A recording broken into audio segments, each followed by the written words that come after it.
মই যে কৈছিলো এৰি নিদিয়ে দাদাই তেতিয়া মোক এৰি নিদিলে দাদাই সবে এৰি দিলে দাদাই মোক তেতিয়া এৰি দিয়া নাই মৰি পেলাই এৰি দিয়া নাই কফিনত থাকি মোৰ মানে আহিছে আৰু মোৰ কোৱা মানুহ কোনো নাই আজি কাৰণ মোক তাতেও সোধা নাই ন কোনেও মই ক'ত যাম মই যদি তাতে মৰি থাকিলো আৰু ময়ো য'ত জুবিন দা নাই মই জীয়াই থকাৰ কোনো উদ্দেশ্যই নাই মোৰো এটা সৰু পোৱালি আছে মই তাহাঁতক যে মই উত্তৰ নিদিওঁ মোৰ হৈ কোনে উত্তৰ দিব যে সি কেনেকৈ মৰিল মই দাদাৰ হৈ যিখিনি জানো কৈছোঁ ইনচিডেণ্টটো মই কেনেকৈ মৰিলোঁ কোনে ক'লে হয় ইনচিডেণ্টটোত মোৰ ঘৰখনক মই তাত যদি মৰি থাকিলোঁ হয় 3 দিন নোখোৱাকৈ আছোঁ মোৰ যদি ষ্ট্ৰক হৈ গ'লে মই 46 এজৰ মানুহ এটা মোৰ ঘৰখনক কোনে ক'লে হয় সেইখিনি টাইমত আপোনাৰ মানুহজন কেনেকৈ মৰিল মোৰতো কোনো কিয় নাই কিন্তু মই তেতিয়া ভাবিলোঁ দাদাই সদায় কয় মই আছোঁ নহয় মোক বহুত দিন আগতে কৈছিল মোৰ আজি দাদাৰ লগত নিয়েৰ এবাউট 16-17 বছৰৰ ৰিলেশ্যন কিন্তু মই কোনো মেনেজমেণ্টত নাই মই অকল মিউজিকতে আছোঁ মই কোনো এক্টিঙত নাই কোনো প্ৰমোশ্যনত নাই কোনো ফুটবল খেলত নাই মোক কোনো দেখা নাপায় তাত মই অকল ষ্টুডিঅ'ত থাকোঁ আৰু ষ্টেজত থাকোঁ মই চাটোৰ নিচিনাকৈ থাকোঁ তাত বাকী মই দাদাই ক'ত যাব কি কৰিব ক'ত ইনগ্ৰেশ্যন আছে সেইটো মোৰ কাৰণে নহয় য'ত মোক বিচাৰে মই তাত যাওঁ দাদা যেতিয়া মই দেখা পালোঁ দাদাক কফিনত আছে মোৰ এনেকুৱা লাগিছে দাদাই মোক ইয়ালৈকে লৈ আহিছে কাৰণ মোৰ কোনো নাই লণ্ডিমাক দাদাই কয় নহয় তই মোৰ নিজৰ বন্ধু নিচিনা তোৰ শেখৰ হস্পিটেলৰ পৰা যেহেতু ৰিজাল্টটো দিলে তাৰপিছত এতিয়া তাতে এক্সামিন হ'ব কিন্তু হেৰি পোষ্টমৰ্টম কৰাৰ কথা নাছিল আমাক তাতে গোটেই চেক কৰাৰ পিছত জেৰা কৰাৰ পিছত কিবা ৰিপৰ্ট এটা ওলাইছে তেওঁলোকে NOC দিব লাগিব নহ'লে আমাক তাতে কিবা যদি ছাছপিচিয়াছ পালে হয় তেওঁলোকে তাৰ পৰা NOC নিদিয়ে ছিংগাপুৰ গভৰ্ণমেণ্টে মই জানাত তাৰপিছত তেওঁলোকে NOC দিলে দিয়াৰ পিছত এতিয়া আমি বডিটো মানে দাদাক আমি ৰিচিভ কৰিব লাগিব সেইটো আমি কফিনত লৈ ৰিচিভ কৰিব লাগিব কফিনটো ক'ত কিনিছে কোনে হস্পিটেলতে আমি চিলেক্ট কৰিছোঁ আমাক কৈছে যে গাড়ীখন কি হ'ব লাগিব আমি হিন্দু গাড়ী বুলি কৈছিলোঁ চিধাতে কৈছিলে আৰু কফিনটো কি কালাৰ হ'ব চিধাতে মোক কৈছে কোনটো কালাৰ হ'লে ভাল হ'ব চাওক দাদাই কফি কালাৰটো ভাল পায় কফি কালাৰে কফিন এটা তাতে বুক কৰিছিলোঁ আৰু কেছকেট কোম্পানী বুলি এটা কোম্পানী আছে তেওঁলোকে আমাক আহি দিল্লীত ইণ্ডিয়ান এম্বেচিক চমজাই দিব আৰু আমাৰো মই জানাত তেতিয়া তাৰে এম্বেচিৰ মানুহ আহি পেলাই কৈছে আপোনালোকৰ টিকেটটো আমাৰ এম্বেচিৰ ফালৰ পৰা হ'ব তাৰপিছত আমি তাতে দাদাক লৈ পেলাই তেওঁলোকে গাড়ীখনত উঠাই ল'লে তাৰপিছত আমাক কিন্তু আৰু ওচৰত যাব দিয়া নাই আমাক ডাইৰেক্ট কৈছে আপোনালোকে ইমান টাইমত এয়াৰপৰ্টত আহিব এয়াৰপৰ্টত আমি আপোনালোকক লগ ধৰিম দিল্লীতহে আপোনালোকক গতাম তাৰপিছত আমি আহি আকৌ এয়াৰপৰ্টত ৰখিছোঁ এয়াৰপৰ্টত তেওঁলোকে দাদাক উঠাইছে আমাকো উঠালে দিল্লী এয়াৰপৰ্টত নামিলোঁ নামাৰ পিছত আমাৰ দিল্লী এয়াৰপৰ্টৰ টাৰ্মিনেল 3ত নামাৰ পিছত আমাৰ ইয়াতে CM আৰু আমাৰ পবিত্ৰ মাৰ্ঘেৰিটা দাদা তেওঁলোক আছিল এটা লঞ্চ আছিল চাইডত তাতে লৈ গ'ল দাদাক ভিতৰে নিছে আমিহে বাহিৰত আছোঁ যাওঁতে আমি 3টা আছিলোঁ 3টাই গ'লোঁ দাদাৰ লগত আমি 3টাই আহিছোঁ তাৰপৰা অমৃত প্ৰভা অহা নাই তাই পিছদিনা আমাৰ অলৰেডি টিকেট আছিলেই তাৰপিছত আমি তাতে ৰখিলোঁ তাৰপিছত CM দাদাকটো ভিতৰত লৈ গ'ল তেতিয়া ভিতৰৰ পৰা মানুহ এজনে সুধিছে সন্দীপন গাৰ্গ কোন সন্দীপন গাৰ্গ দাদাৰ কাজিন ব্ৰাদাৰ সি কৈছে কি মই আপুনি ভিতৰত যাওক ময়ো গ'লোঁ লগত মোক কৈছে কি আপুনি যাব নোৱাৰে আপুনি কোন মই শেখৰ জ্যোতি গোস্বামী না আপোনাৰ নাম নাই ইয়াত অকল 1 man allowed মই হ'ব ৰখোঁ তাৰপিছত বাহিৰতে ৰখি থাকিলোঁ CM আহিল CM সোমাই গ'ল তাৰপিছত পবিত্ৰতাক চিঞৰি পেলাই মই মাতিছিলোঁ পবিত্ৰতা মই কি কৰিম মই ক'ত যাম মোক পবিত্ৰতাই অলপ ৰখি পেলাই মোক ক'লে কি তই আছাম ভৱন যা তাতে থাক পিছত কথা পাতিম মই আছাম ভৱন যাম তাৰপিছত মই কেতিয়া ঘৰত যাম মইতো দাদাৰ লগত আহিছোঁ মইতো দাদাৰ লগত যাব লাগিব আজিলৈকে য'ত গৈছোঁ বাহিৰত মই লণ্ডন গৈছোঁ মই ডুবাই গৈছোঁ য'ত গৈছোঁ গুৱাহাটী যাওক ক'বা দাদাৰ লগত যাম দাদাৰ লগতে আহিম আমাৰ ৰুলটো কেনেকুৱা খালি অসমত প্ৰগ্ৰেম কৰিলে দাদাৰ গাড়ীখন বেলেগকৈ থাকে মই বাহিৰৰ দেশত না মোৰ তাৰ কাৰেঞ্চি আছে হাতত মোৰ অকল পাছপৰ্টখন আছে না মোৰ টিকেট আছে মোৰ একো নাই মই গুৱাহাটীলৈ অহাৰ মোৰ কোনো টিকেট নাই একো নাই চ' মই এতিয়া কাক সুধিম দাদাও নাই দাদা কফিনৰ ভিতৰত আছে মই কাক সুধিম তেতিয়া মই সিদ্ধাৰ্থক সুধিলোঁ সিদ্ধাৰ্থ মই ক'ত যাম তেওঁ মোক ক'লে আপুনি গুৱাহাটী যাব নোৱাৰে আপুনি দিল্লীত থাকিব লাগিব নহ'লে শ্বিলং যাব লাগিব কলিকতাৰ পৰা আমি শ্বিলং যাম মই যে এইটো কিয় হ'ব মই কিয় শ্বিলং যাম মই কিয় দিল্লীত থাকিম মই ঘৰত যাম আজি দাদা নাই দাদা থাকিলে মোক চাগে কিবা এটা ক'লে হয় চবকে ই যাব লাগিব মোক কোৱা মানুহ কোনো নাই এজন মোক চাইড কৰি কৰি নি একেবাৰে ৰাস্তাটো বাহিৰ পোৱালে কেনেকৈ প্ৰট'কল আছে CM আহিছে মই অকল চুটকেছটো লৈ 3 দিন একো খোৱা নাই মই তাতে ৰখি পানী বটল এটা এজন চিকিউৰিটি আনি দিলে পানী বটলটো লৈ মই ৰখি আছোঁ মই কি কৰিম মোৰ ভাবি পোৱা নাই মোবাইলত 2% চাৰ্জ আছে আৰু মোৰ হাতত কাৰেঞ্চি নাই মই বোলো মই দিল্লীত নাথাকোঁ আৰু মই শ্বিলং নাযাওঁ মোৰ যি হয় মোৰ যিয়ে হ'ব মই গুৱাহাটীত যাম মোৰ এটা সৰু 4 বছৰীয়া পোৱালি আছে মোৰ এজনী ঘৈণী আছে মোৰ মা আছে বিধৱা মা আৰু মোক বচাব পৰা মানুহ ইয়াত কোনো নাই মোক যে কোনোবাই পিক আপ কৰিব মোক গুৱাহাটীৰ পৰা কোনো এটা কল কৰা নাই কোনো এটা মেছেজ কৰা নাই কোনো একো কোঅৰ্ডিনেশ্যন কৰা নাই সিদ্ধাৰ্থে কথা পাতি আছে গুৱাহাটীত কাৰোবাৰ লগত কথা পাতি আছে কিন্তু মোৰ লগত কোনো কথা নাই মই পাৰফেক্ট সঁচা ৰিজাল্টটো মই পোৱা নাই আচলতে মই কিয় যাব নালাগে গুৱাহাটী মই কেতিয়া যাম মোক ইফালে ঘৰৰ পৰা মিছেছে মোক মেছেজ কৰি আছে তুমি ক'ত কেতিয়া আহিবা কি হ'ল মই কি ক'ম তাৰপিছত মোৰ মানস দাই মোক ফোন কৰিলে মানস ভাগৱতী ইণ্ডিপেণ্ডেণ্ট ফোন কৰি মানস দাক মই কানি ক'লোঁ তেতিয়া মই যাত্ৰা মই ইয়াতে আছোঁ মই একো চিনি নাপাওঁ মই এতিয়া টাৰ্মিনেলতো ভিতৰতো নাই বাহিৰত আছোঁ লঞ্চ এটাত লঞ্চৰ ভিতৰতো নহয় ৰাস্তাত আছোঁ মোৰ না টিকেট আছে না মোৰ হাতত পইচা আছে মই দাদাকটো পঠাই দিলোঁ মই এতিয়া ক'ত যাম তেতিয়া তেওঁলোকে মোক কৈছে তই আহিব লাগিব গুৱাহাটী তোক টিকেট কাটি দিওঁ তেওঁলোকে মোক এয়াৰ ইণ্ডিয়া ফ্লাইটৰ টিকেট এটা কাটি দিলে 20 মিনিটমানৰ ভিতৰত মোৰ হাতত টিকেটটো আহোঁতে মই সিদ্ধাৰ্থক ক'লোঁ সিদ্ধাৰ্থ মই কাকো চিনি নাপাওঁ মই এতিয়া গুৱাহাটী যাম মই দাদাকটো পঠালোৱে দাদাকটো লৈ গ'ল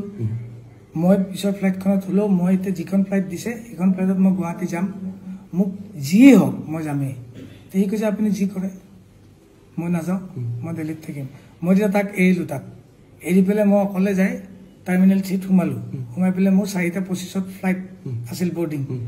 মই 2:30 বজাৰ ভিতৰতে যাই পেলাই মই 28 নম্বৰ গেট আছিল তাতে যাই বহি আছোঁ তাৰপিছত ফ্লাইট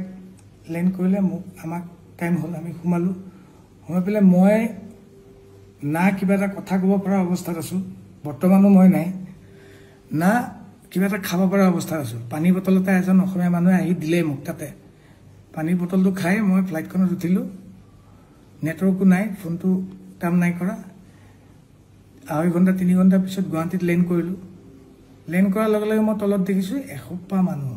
নীলা কাপোৰ পিন্ধা গ্ৰাউণ্ড ষ্টাফ ভৰ্তি 300-400 মই কৈছোঁ দাদাটো অলৰেডি আহি গ'ল 1:30 বজাতে দাদাক আমি ৰিকভাৰী কৰিছোঁ মানে সমজি লৈছে পবিত্ৰ দাহঁতে এতিয়ালৈকে মানুহবিলাক ৰখি আছে কিয় ৰখি আছে তাৰপিছত মই মোৰ 6 চেন্সত যিটো আহিছে মই ভাবিছোঁ কি চাগে মোক ভাবি আছে চাগে কোনোবাই মই ইয়াতে আহিছোঁ কোনোবাই চাগে গম পাইছে ময়ো এটা মানুহে বেলেগকৈ থিমটো লৈ আছে ন মোকে এটেক কৰিব চাগে এতিয়া সেইকাৰণে ৰখি আছে মই ঠিক আছে মৃত্যু যদি মোৰ ইয়াতে লিখা আছে হ'ব মই কিন্তু তাতে বাই ফৰ্চলি মই নিজে যাম বুলি ফুৰিবও যোৱা নাই ইভেন মই আগদিনালৈকে মিছেছক কৈ আছোঁ মোৰ যাবলৈ মন নাই মোৰ গাটো ভালো নাছিল আগদিনালৈকে টোপনি ক্ষতি মোৰ যি আছে পুলিচ চাকোতে সন্মুখত দেখিলোঁ পবিত্ৰদা আৰু সন্দীপন ফাৰ্ষ্ট ছিটত মই অবাক তেতিয়া মই ইহঁতে ইয়াত কেনেকৈ আহিল এইখনতো মই নিজে টিকেট কাটি অহা ফ্লাইট তেওঁলোকতো তাতেই গ'ল লঞ্চত মইতো সোমোৱাও দেখা নাই মইতো গেটতে আছোঁ 28 নম্বৰ গেটত তাহাঁতে ভিতৰ দি সোমাইছে পিছত মই সন্দীপনে মোক কৈছে কি আপুনি ইয়াতে নেকি মই মই ইয়াতেতো টিকেট কাটি আহিছোঁ আপুনি পিছত আহিব এতিয়া নাহিব এই বুলি কৰি তেওঁলোক নামিল তেতিয়া মই ভাবিছোঁ চাগে দাদা ইয়াতে আছে পিছত চালোঁ ছাইডত দাদাৰ কফিন লৈ যাই আছে ৰঙা কাৰ্পেট পাৰি তেতিয়া মোৰ এটা মানে নিশ্বাসৰ এটা চকু পানী ওলাইছে যে দাদাই মোক লাষ্টটোতো এৰি নিদিলে মই যে কৈছিলোঁ এৰি নিদিয়ে দাদাই তেতিয়াও মোক এৰি নিদিলে দাদাই চবেই এৰি দিলে দাদাই মোক তেতিয়া এৰি দিয়া নাই মৰি পেলাইও এৰি দিয়া নাই কফিনত থাকি মোৰ মানে আহিছে আৰু মোৰ কোৱা মানুহ কোনো নাই আজি কাৰণ মোক তাতেও সোধা নাই ন কোনেও মই ক'ত যাম মই যদি তাতে মৰি থাকিলো আৰু ময়ো য'ত জুবিন দা নাই মই জীয়াই থকাৰ কোনো উদ্দেশ্যই নাই মোৰো এটা সৰু পোৱালি আছে মই তাহাঁতক যে মই উত্তৰ নিদিওঁ মোৰ হৈ কোনে উত্তৰ দিব যে সি কেনেকে মৰিল মই দাদাৰ হৈ যিখিনি জানো কৈছো ইনচিডেণ্টটো মই কেনেকে মৰিলো কোনে ক'লে হয় ইনচিডেণ্টটোত মোৰ ঘৰখনক মই তাত যদি মৰি থাকিলো হয় 3 দিন নোখোৱাকে আছো মোৰ যদি ষ্ট্ৰক হৈ গ'ল হয় মই 46 এজৰ মানুহ এটা মোৰ ঘৰখনক কোনে ক'লে হয় সেইখিনি টাইমত আপোনাৰ মানুহজন কেনেকে মৰিল মোৰতো কোনো কিয় নাই কিন্তু মই তেতিয়া ভাবিলো দাদাই সদায় কয় মই আছো নহয় মোক বহুত দিন আগতে কৈছিল মোৰ আজি দাদাৰ লগত নিৰবত 16-17 বছৰৰ ৰিলেশ্যন কিন্তু মই কোনো মেনেজমেণ্টত নাই মই অকল মিউজিকতে আছো মই কোনো এক্টিঙত নাই কোনো প্ৰমোশনত নাই কোনো ফুটবল খেলত নাই মোক কোনো দেখা নাপায় তাত মই অকল ষ্টুডিঅ'ত থাকো আৰু ষ্টেজত থাকো মই ছাটো নিচিনাকে থাকো তাত বাকী মই দাদাই ক'ত যাব কি কৰিব ক'ত ইনগ্ৰেশ্যন আছে সেইটো মোৰ কাৰণে নহয় য'ত মোক বিচাৰে মই তাত যাওঁ দাদা যেতিয়া মই দেখা পালো দাদাক কফিনত আছে মোৰ এনেকুৱা লাগিছে দাদাই মোক ইয়ালৈকে লৈ আহিছে কাৰণ মোৰ কোনো নাই লণ্ডিমাক দাদাই কয় নহয় তই মোৰ নিজৰ বন্ধু নিচিনা তোৰ শেখৰক মই গতালো সেনেকুৱা টাইপ মোৰ ফিল হৈছে এতিয়া মোক কোনোবাই মাৰি পেলালে মোৰ কথা নাই মোক যেতিয়া সন্দীপনহঁতে ক'লে যে আপুনি নামি নাযাব মই তাতে ফ্লাইটতে ৰখিলো কিন্তু ফ্লাইটৰ এটা চিষ্টেম থাকে এয়াৰ হোষ্টেছে কৈ আছে ইউ আৰ লাষ্ট পেচেঞ্জাৰ আপুনি বাহিৰত যাব লাগিব মই গ'লে মোক কোনোবাই মাৰি দিব নেকি মই মাৰিলেওতো উপায় নাই মই যাব লাগিব মই গ'লো তেতিয়া মোৰ ভাইটি দুজনমান তাতে আছিল সিহঁতে মোক কৈছে কি তই বাহিৰত ওলাই নাহিবি ভিতৰতে কোনোবা এটা জেগাত বহ মাস্ক এখন পিন্ধি ল মোৰ হাতত মাস্কো নাই আৰু মই এনেকৈ আহিছোঁ এতিয়া মই এটা ভিক্টিম মই কিবা এটা ডাঙৰ অপৰাধ কৰি আহিছোঁ যাওঁতেতো মোক লৈ গ'ল আহোঁতে দাদাই লৈ আহিছে তলত থাকি নিজে শুই শুই কিন্তু মই এতিয়া মানুহৰ ওচৰত মই এটা চুৰ টাইপ মই ওলাব লাগিব মাস্ক পিন্ধি ওলাব লাগিব মোৰ মাস্কো নাই হাতত আহি পেলাই এয়াৰপৰ্টৰ ভিতৰত এখন ফাৰ্মাচী থাকে তাতে গ'লো মাস্ক এখন কিনিবলৈ যিহেতু ভাইটিহঁতে কৈছে মইতো বাহিৰৰ চিটুৱেশ্যনটো নাজানো কি হৈ আছে সিহঁতে গম পায় মই পিন্ধি লোৱাটো ভাল কিনিব গৈছোঁ দোকান নাই ফাৰ্মাচিষ্ট নাই এখন দোকানত এটা মানুহ নাই এটা পুলিচ নাই এটা চিকিউৰিটি নাই সব দাদাৰ ওচৰত গোটেই এয়াৰপৰ্ট খালী মই বাহিৰতো ওলাব নোৱাৰো মই ভিতৰতে ফাৰ্মাচীখনৰ ভিতৰতে সুটকেছটো লৈ অকলে ৰখি আছো বহুত দেৰি মূৰত ফাৰ্মাচিষ্ট এজন আহিল মোক কৈছে কি লাগে মই মোক মাস্ক এখন দিয়ক মই মাস্ক এখন পিন্ধি তাতে মই 2 ঘণ্টা সময় বহিলো ভিতৰতে তাৰপিছত মোৰ দাদাক যেতিয়া লৈ পেলাই সব প্ৰচেছনটো গুচি আহিল তেতিয়া মোক ভাইটিহঁতে লৈ আহি মোক ঘৰত থৈছে তেতিয়া মই এনেকৈ আছো এতিয়া মই তাতে যাবও পৰা নাই এতিয়া যাব না তালে মই কেতিয়াবা যাব বিচাৰি আছো দাদা ইয়াত কেনেকৈ থাকে মই ৰাতি 2টা বজাত মাতি দিয়ে কোনোবাই যদি জানে নাজানা মানুহকতো মই বুজাব নোৱাৰো মোৰ ঘৰৰ মানুহে ক'লেও এতিয়া ভুল কথা কোৱা হ'ব মই চিম্পিটি ল'বলৈ একো কথা কোৱা নাই মোক যেতিয়া মাতি দিয়ে মোৰ পোৱালিৰ অসুখ থাকে জ্বৰ থাকে মই তেতিয়াও গুচি যাওঁ দাদাই বৰষুণ দিলে ধুমুহা আহিলেও মই গুচি যাওঁ দাদাই এই কষ্ট আহিলে মোক গানটো বজাই দিয়ে এবাৰ মই শুনো আজি মোক সেনেকুৱা কোৱা মানুহ কোনো নাই তোৰ লগত মই সদায় আছো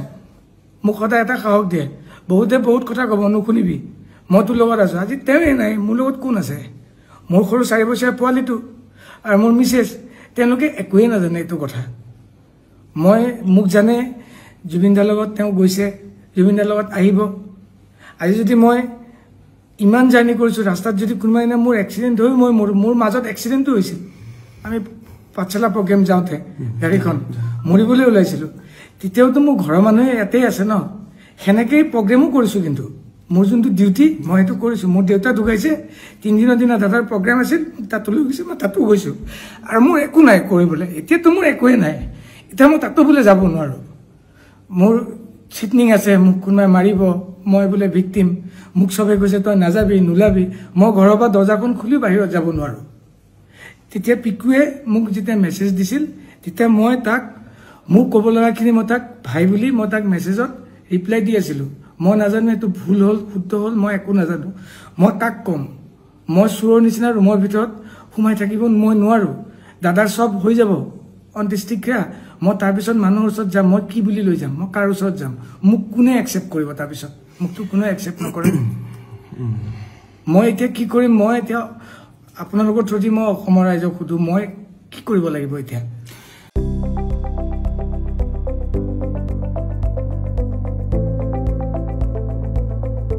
NB News সহজ সৰল ভাষাত নৱভাৰতৰ কথা